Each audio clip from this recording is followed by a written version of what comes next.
আয়োজন করতে পারি রোজার ঈদ এবং কুরবানির ঈদে। জনাব মোহাম্মদ ইমতিয়াজ আহমেদ চৌধুরী, আমাদের এখানে আরও উপস্থিত আছেন জনাব মোহাম্মদ ফিরোজ হোসেন, খান্দই গ্রামের কৃতি সন্তান, এবং পুলিশ সার্জেন্ট, যার কথা না বললে নয় সবসময়। তারা আমাদের সাহায্যের হাতে এগিয়ে দিয়েছে এই খেলাধুলার জন্য।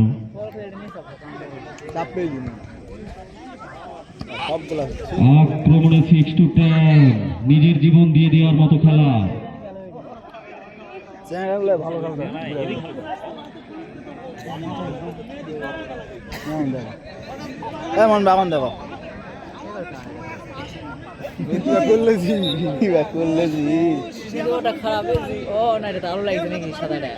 আক্রমণে 6 to 10, সেখানে একটু গ্যাপ পেয়ে গিয়েছে বাঁধন। দুর্দান্ত খেলছে আজকে ছেলেটা, তরুণ ছেলে, দুর্দান্ত খেলা তার কাছ থেকে আমরা দেখতে পাচ্ছি। থ্রোয়িং পাইছে, দেখি এবার কি করতে পারে সে। দুর্দান্ত